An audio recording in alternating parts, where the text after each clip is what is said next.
Robbinswood House Estates in the beautiful Seattle suburbs. It's one of the oldest pioneering homesteads in the Puget Sound area. Hans Miller first designed and then built these log cabins more than 115 years ago, and they still remain standing in their same locations. No one would think these logs somehow prepared and then assembled themselves in just the right way. Yet some evolutionists say that the more than 6 million species of plants and animals we recognize on Earth today just assembled themselves in random, undirected chance events. Can the order and design we see in all of nature come from mindless, undirected, chaotic events? Or does design indeed demand a designer? Looking around at what Hans Miller built, no one would question that an intelligent being designed and crafted this estate. In 1895, Hans added this hospitality suite to accommodate his growing family. Just as we can look at what Hans Miller designed and know there was an intelligent designer behind it, we can also look at the marvels and the intricacy we find in nature and know there had to be a designer behind it as well. So says Beyond Today's special guest, Dr. Steven Meyer. We're here with Dr. Steven Meyer, author of a great book on the intelligent design theory. It's the Signature in the Cell, DNA, and the Evidence for Intelligent Design. Thank you for joining us on Beyond Today. Nice to be with you. Good to see you. We're big fans of your work. You've done a lot of research through the years and your college background. Well, tell us, how long have you been studying the subject of intelligent design versus evolution? Well, I got into this in the mid-'80s. I was working as an oil company geophysicist. Really? And a conference came to the town where I was working, Dallas, and it was discussing the big questions at the intersection of science and philosophy, the origin of the universe, the origin of life, and the origin and nature of human consciousness. And I got fascinated with the whole topic of the origin of life. I had been under the impression that the evolutionary biologists had that topic all sewn up. They had it completely explained. And there were top-of-the-world scientists at this conference who were specialists on the origin of the first life, who were saying, on both sides of the question, those who were friendly to what we now call intelligent design and those who were hostile to it, they all agreed that there wasn't a good evolutionary explanation for how non-living chemicals first produced the very first living cell. So that's when that was 1985, and I got very interested in the topic, met one of the scientists who had been on the panels at the conference, and within a year I was off to graduate school in England doing work on the origin of the first life. At Cambridge? Yes, sir. And you got a double doctorate, I understand? No, just a single doctorate. We have people at Discovery Institute who have two, and my wife thinks that getting a second one shows that you're not quite right. Why would you do that again? If you enjoy pain, I guess you would do it, wouldn't you?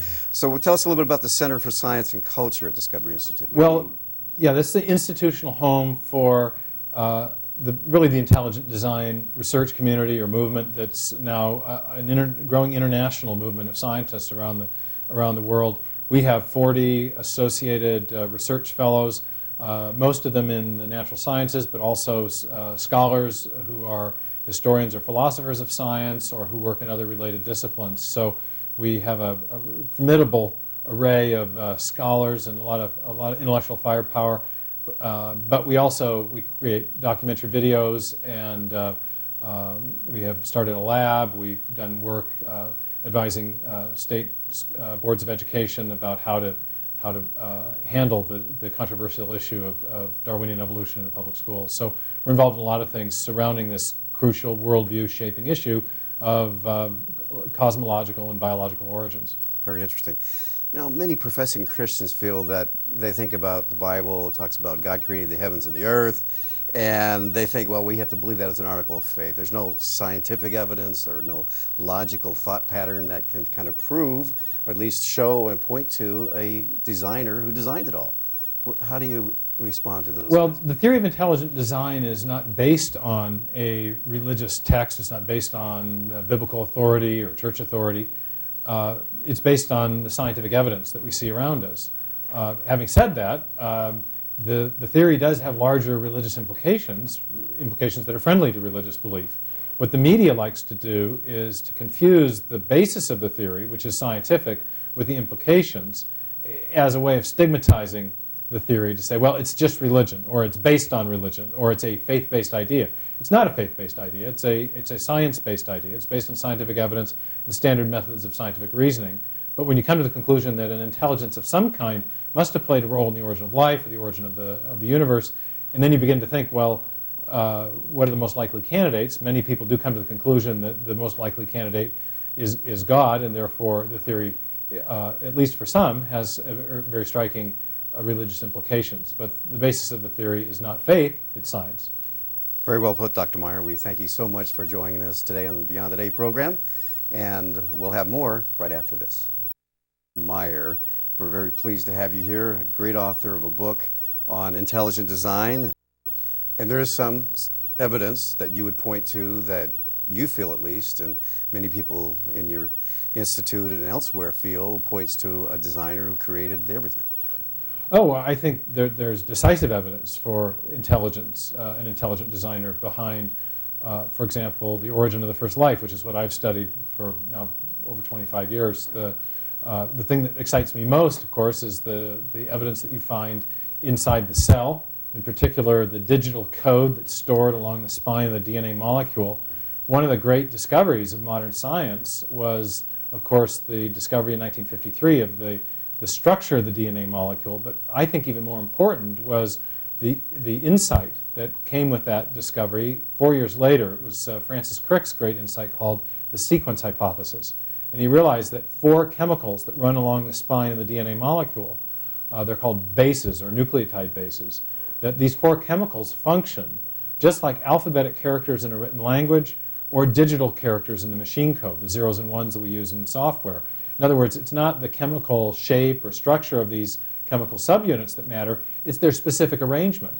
If they're arranged properly, they convey instructions for building the proteins and protein machines that all of our cells need to stay alive. So inside life, what is running the show is literally information in the form of digital code. I think that's an absolutely fabulous discovery, but it's one that also underwrites the case for intelligent design. It's a big part of the scientific basis for it. Yeah, that's fascinating. It's almost like a language there that tells the protein how to form and the little machines that run through the cell to create that stuff. Well, Bill Gates, our local hero here in the Seattle area, has said that DNA is like a software program, only much more complex than any we've ever created. And that's a very suggestive remark because of what we know from experience. We know that it takes a programmer to make a program, a software program, and we know more generally that information in whatever form we find it, whether it's in a hieroglyphic inscription or a section of software or a headline in a book or something that might be embedded in a radio signal, whenever we find information and we trace it back to its source, we always come to a mind, not a material process. So the discovery of information at the foundation of life, embedded in a digital form in the DNA molecule, is a powerful and decisive evidence or indicator of prior intelligent activity, of what we call intelligent design.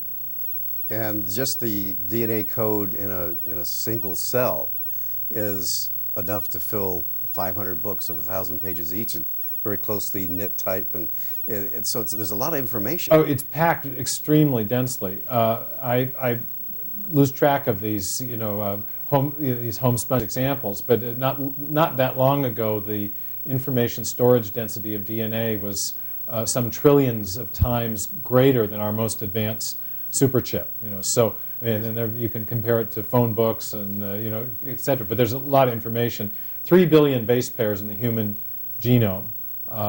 3 billion of those nucleotide characters. Right. And in even the simplest cell, we're looking at something on the order of several million. So there's a lot of information even to get the very simplest forms of life. Yet people like Richard Dawkins or Christopher Hitchens say God doesn't exist, and they've published very popular books to support their theories as scientists. How do you respond to them when you talk about the new atheist debate? And if you were in a debate, and I've seen some of your debates, they're very good, how do you counter some of their ideas?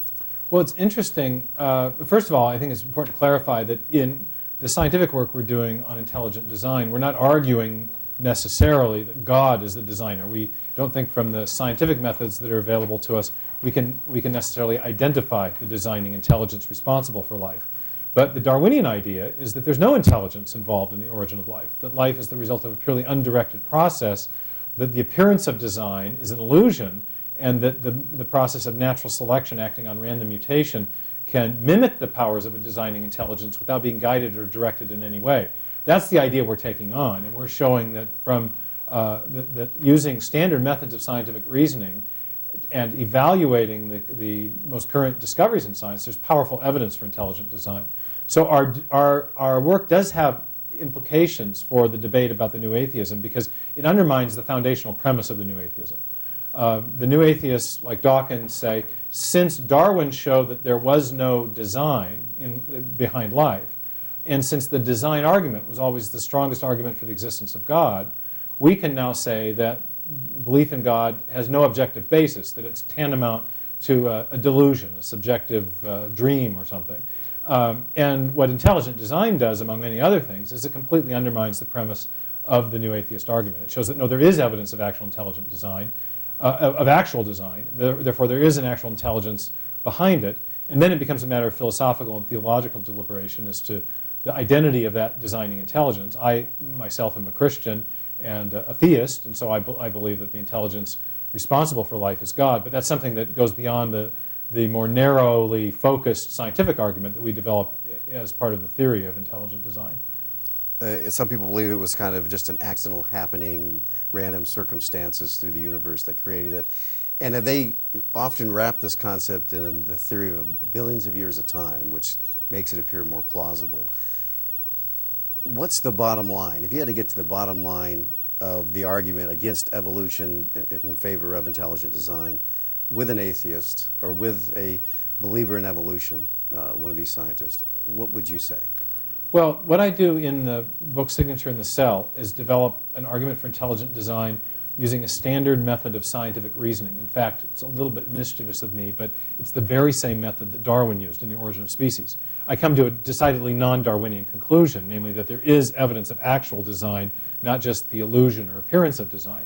But nevertheless, I used Darwin's method, and he had a principle of reasoning, which was that if you're trying to explain an event in the remote past, you should invoke causes that are known from our present experience to produce the effect in question. Now, what's the key effect that needs to be explained? To explain, for example, the origin of the first life. Well, it turns out that it's information. If you want to build a living cell, you have to have digital code. It's just like with a computer. If you want your computer to have a new function, you have to provide software. If you want to build life, you have to have the DNA and the information it encodes to build all the important protein parts that keep cells alive. So the key, the central part of the argument is that we know of one and only one kind of cause which is capable of generating information, and that cause is intelligence. And all the other naturalistic causes that have been proposed, whether they're based on chance or based on natural laws or some combination of the two, have failed to demonstrate the ability to generate information. So we know of only one kind of cause that can produce information. That cause is intelligence. There's information in life and at the foundation of life, and even the simplest cells. So that suggests that there must have been an intelligence responsible for the origin of the very first life. That's the argument in a nutshell. And in the book, I take on all the different naturalistic or materialistic attempts that have been made to explain the origin of information, not just the ones that are based on chance, but also others based on law-like properties as well.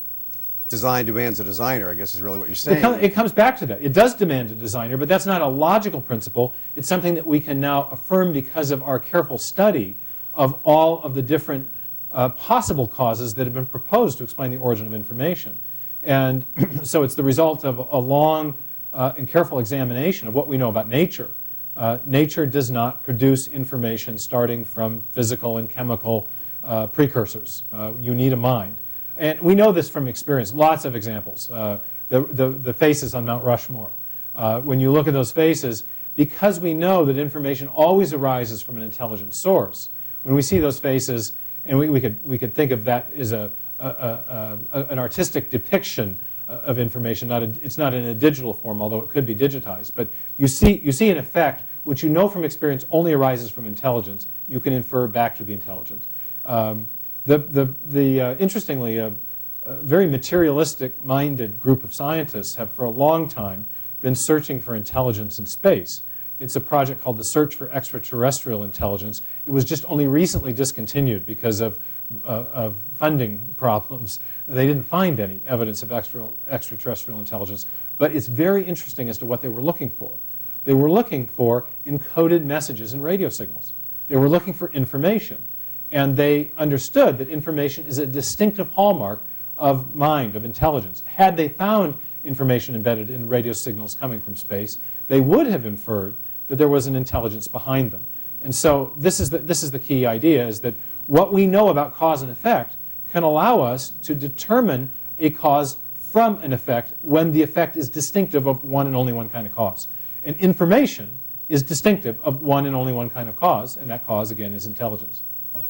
Dr. Steven Meyer, we certainly appreciate you joining us on Beyond today. It's been very informative, and we look forward to having you back in the future. And we'll have more right after this. Imagine a barren, lifeless earth with no trees, no flowers, no beautiful butterflies, no living creatures of any type, no land animals, no fowl in the air or fish in the sea, not even the simplest speck of life in the very simple one-celled creature. Charles Darwin proposes in his famous letter in 1871 to botanist Joseph Hooker that life began in some warm little pond, maybe something like this one. But instead of water, it was filled with all sorts of ammonia and phosphoric salts. Did we humans climb from slime or come from scum and some non-living premortal soup? If that were so, at least one time in the distant past, there would have had to have been the breaking of a universally accepted law of science. The law of biogenesis states that life comes only from pre-existing life, not from dead matter. Many professing Christians feel there's no logical or scientific evidence that supports the biblical concept of creation, and that they have to believe that God created the heavens and the earth as an article of faith. So where did all this beauty and intricate design we see in more than 6 billion species of plants and animals come from? Dr. Steven Meyer has been studying the ideas surrounding evolution versus intelligent design for more than 30 years. The evolutionary theory holds that life somehow spontaneously generated itself out of non-living matter. Evolutionists have difficulty explaining how the very first life on Earth began, and that it is arguably one of the most important and fundamental reasons to consider intelligent design. We're here with Dr. Steven Meyer, author of a great book on the intelligent design theory. It's the Signature in the Cell, DNA, and the Evidence for Intelligent Design. Dr. Meyer, thank you for joining us on Beyond today. Nice to be with you. Evolution, if you think about the concepts that have come recently in the last 20 years from evolutionists, a theory that's been around for over 150 years, there seems to be a growing plethora of all these new ideas of how the first life on Earth could have begun. How do you see that? Doesn't it look a little confusing to say 150 years of research, we haven't come up with a theory even that is consistent among evolutionists? Well, a lot of people don't realize that Charles Darwin did not explain, or even attempt to explain, the origin of the very first life. He presupposed the existence of life in some simple form and then attempted to explain how that pre-existing simple form of life evolved and changed and became all the forms of life we see today. But as to the origin of that first simple cell, he had no account. He had some vague speculations that he wrote in a letter, but he looked at it as a blob, and of course today we know the DNA structure. Well, right. In the 19th century, scientists didn't worry about it too much, the absence of an explanation for the origin of life in the 19th century, because they assumed that life was what they called it, a simple, one of Darwin's contemporaries, Thomas Henry Huxley, said it was a simple homogeneous blob of plasm. It was like a hunk of jello or something. And so the absence of an explanation for it didn't seem too terrible at that time, because people assumed that you could explain the origin of life as a result of a few very simple chemical reactions. But now we know that the cell is complex on order of a CAD-CAM kind of factory where you have digital information directing the construction of mechanical parts, and that's an oversimplification, you know. So the problem of how you explain the first simple cell has become very much more difficult, because we know the cell isn't really simple. So why is understanding where the first life came from important? Well, this is an area of science which also has larger philosophical, or I would say worldview, implications. A worldview is a coherent set of beliefs that answer some basic philosophical questions. And the most important question that any worldview has to answer is what philosophers sometimes call the question of metaphysics, or what sometimes has been called the question of the prime reality. What's the thing from which, or the entity from which everything else came? Now, when you get into scientific questions of origins, they necessarily are answering questions about ultimate origins, of the origin of life, the origin of the universe, and so forth. So if you are able to explain the origin of life as a result of purely materialistic processes, purely chemical interactions, then that would provide support for a larger materialistic story of how everything came to be, and therefore it would also provide support for materialistic worldview. If, on the other hand, you can't account for the origin of the first life, apart from intelligence, apart from mind, then that is going to provide support for what philosophers call an idealist worldview, or in one particular form of idealism is the idea of theism, that God is the mind behind all of life. And so these questions of origins, though they be scientific, also invariably intersect these big philosophical questions. Because of the widely accepted view of evolution means there isn't a God, that he doesn't have laws that you have to live by or follow, it seems to me that that might have a connection with the moral toboggan slide the world seems to be on. Well, Dostoevsky said that if God is dead, then all things are lawful. And Richard Dawkins said, to quote another luminary, Darwin made it possible to be an intellectually fulfilled atheist. Darwin's was a scientific theory. He was trying to give an account of the origin of new forms of life from simpler pre-existing forms. But his theory denied that there was any role for design. He didn't just say that, he didn't just affirm the meaning of evolution as change over time. He also was trying to show that it was a purely undirected mechanism that produced the change over time. That was the idea of of natural selection acting on random variations, and we would now say mutations. So his theory of evolution was denying that there was any evidence of actual design. Design was an illusion because he said natural selection could produce the appearance of design without being guided or directed in any way. And so his theory, though it was scientific, again, it had larger worldview implications, and generally they've been seen to be supportive of a materialistic or atheistic worldview in which there's no role for a designer or creator of any kind. So it's a very important scientific issue that has larger implications. So was Darwin's goal really to eliminate the need for a God? Well, I don't know. I think in some ways he was trying to figure out what was true, but he certainly was, I think, very mindful of the whole context of what was called natural theology, attempts to prove the existence of God from the evidence of design in nature. And he wanted to show that at least science should be free of invoking a designing intelligence of any kind. He confessed near the end of his life to be in a hopeless muddle about the metaphysical question of the existence of God. So I think it's more fair to say he was an agnostic than an atheist, but his scientific theory allowed no room for any kind of designing mind or intelligence or creator of any kind, and therefore it lent itself readily to a more materialistic worldview in which God was absent. Very well put, Dr. Meyer. We thank you so much for joining us today on the Beyond the Day program, and we'll have more right after this. Here is Dr. Steven Meyer. We're very pleased to have you here, a great author of a book on intelligent design. And when you think about the first life form, a planet Earth with no life at all in any form, and how in a chemical soup or whatever theory you want to hold to, somehow these chemicals came together through random chance and created the first life form. But doesn't it actually break a law of science to think of spontaneous generation coming from non-living matter creates life of some type? Well, this is one of the ironies of the whole discussion of the origin of the first life, and that is that soon after Darwin published his theory, The Origin of Species, scientists began to wonder about the origin of the very first life because, as I said, he didn't address that question.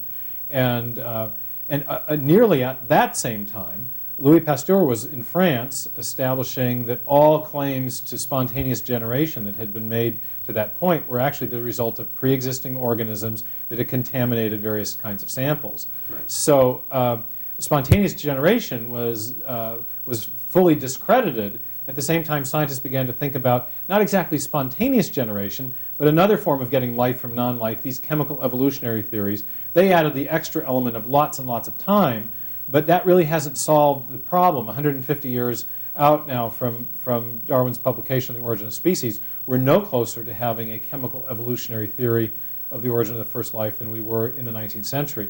And in fact, the impasse is so severe in origin of life studies that even people like Richard Dawkins, who's not known for his restraint and advocacy of evolutionary theory, has acknowledged that no one knows how the first life began. And yet that's not talked about as openly as you might think, given how widely it's known within the scientific community. Many textbooks today, for example, still present the famous Stanley Miller Harold Urey experiment, in which amino acids are produced in a flask as a result of being sparked with some energy. And we now know that experiment is completely irrelevant to the origin of the first life, because the atmospheric conditions they assumed are not the ones that actually were present on the early Earth. And in any case, even if you get amino acids, it doesn't explain how you arrange the amino acids properly to produce a functional protein. In all living cells, those arrangements are determined by code, by the information present in DNA. And so the Miller-Urey experiment, even if it were relevant, and it's not, bypasses the crucial information problem, which is really the source of the impasse. It's the reason that scientists have been unable to explain the origin of the first life from a purely materialistic standpoint. So talk a little bit about some of the theories evolutionists have. Well, the first really serious theory to try to explain the origin of the first life was offered by a Russian scientist named Alexander Oparin in the 1920s and 30s. And it was modeled after Darwin's theory of the origin of species. He invoked time and chance and various natural laws and processes to try to give what was called a chemical evolutionary account of the origin of the first life, trying to explain how you get from simple chemicals in a prebiotic soup, as it was called, to the very first cell. And Oparin had a very elaborate scenario that he developed, and it had some traction for a while. It was very popular. It became the dominant theory of the origin of life in the 20th century. But after the discovery of the complexity of proteins first, and then secondly, the complexity and information-bearing properties of the DNA molecule in the second place, Oparin's theory gradually began to seem less and less plausible. And I would say by the late 70s and early 1980s, the whole field of origin of life biology, or the theory of chemical evolution, had come to a place of almost complete impasse. And it's not gotten any better since then. There are some new ideas that people proposed, but essentially the basic problem of explaining the origin of complexity and the origin of integrated complexity and the origin of information has, I think, produced a situation in which there is no accepted theory of the origin of life, at least from a chemical evolutionary point of view. You would think the more research they do, the more they find in the complexity of the cell, that they would have more evidence that evolution occurred if that was the case. Well, exactly right. Oparin himself said that the question of the nature of life and the origin of life, those two questions are intimately connected, because what we know about what life is determines what we have to explain if we're trying to account for its origin. And the problem, in a way, the paradox of this is that the more we've come to know about the inner workings of the cell, not only the digital code that's stored in the DNA molecule, but the whole information processing system and the nanotechnology, the miniature machines that are involved in processing that information, the less likely it has become that simple chemical processes could account for the origin of such systems. So the more we've learned about the nature of life, the more skeptical many scientists have become about chemical evolutionary theories of its origin. Exactly the opposite of what people expected to find. Some scientists see the mathematical impossibility of just chance alone, so they've come up with a theory of chance plus necessity. Explain what that's all about. Well, initially it was the idea that you could, as the Darwinians did in biological evolution, combine random variations or random mutations with the process of natural selection. So the idea was that maybe there's a form of pre-biological or prebiotic natural selection in play that would allow, that would harness chance events to generate the information we need to build life. Make it more likely because of right. So it's not just chance alone, but it's chance plus this law-like process of natural selection. But there's a big problem with that. Which is?